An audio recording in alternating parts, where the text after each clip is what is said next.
I've been people watching since I can remember seeing people. Some would consider it intrusive, on the cusp of becoming a fully fledged stalker. I'd say I am more of a keen observer.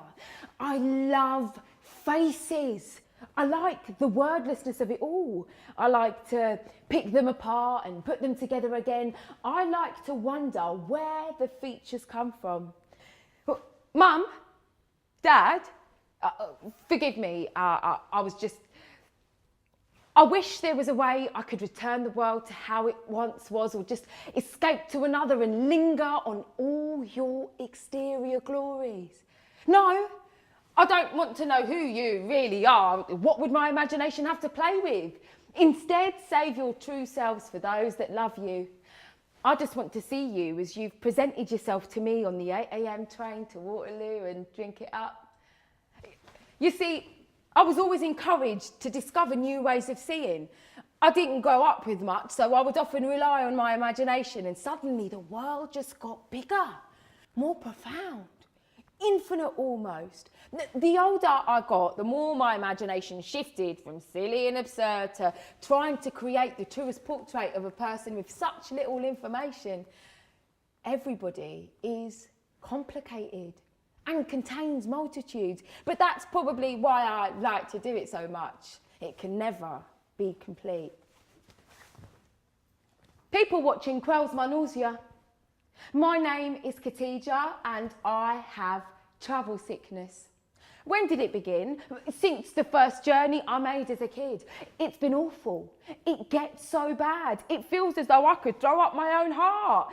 I know what you're thinking. It can't have been that bad. You were just a child. Listen, yeah? I didn't gently cough up tiny pink puddles. I am talking rivers of puke. I was deemed such a nuisance by my teachers that I was no longer able to attend trips. They stopped me from getting the coach to swimming lessons. So yeah, I can't swim. My travel sickness might actually cause me to drown. Oh shit. I can't pinpoint when my cover was blown exactly, but it was.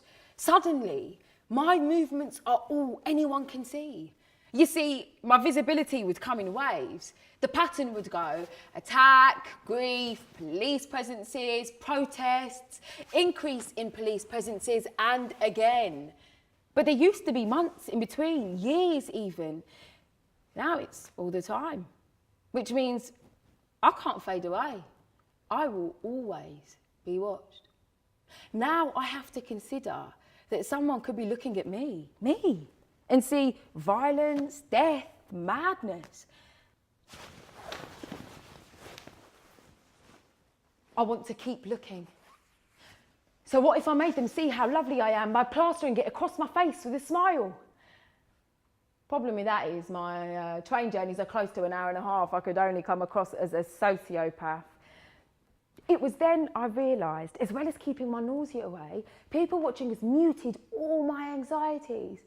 The most frustrating thing of all is I can remember how great it was before, which leaves me having to make do. So until then, I'm going to have to think on my toes. What if I stopped looking at people altogether? How about smelling?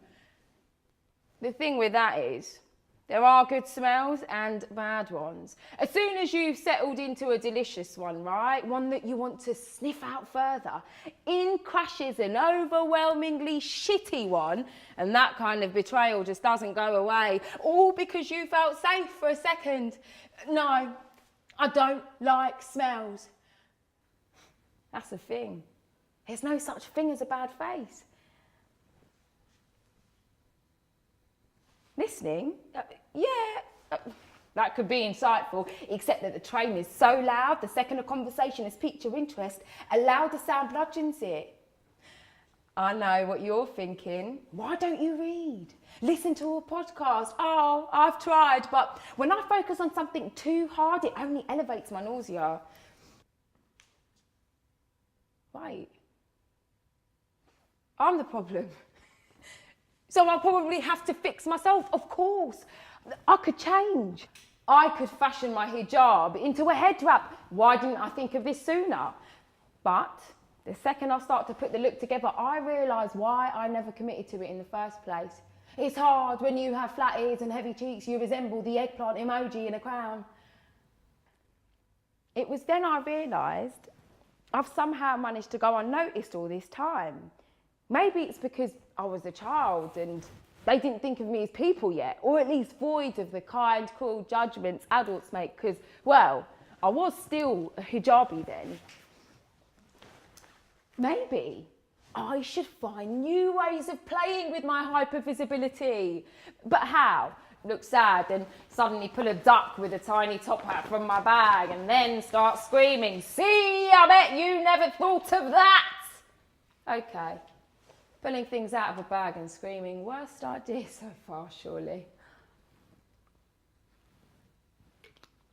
Maybe it's time to hang it up completely. Sure, it's something I'd unknowingly trained in. I almost put it under my list of skills on a job application. It just grounds me. It makes me feel so human. I get the same kick that Attenborough gets when he looks at a chimp. Yeah, it is the same.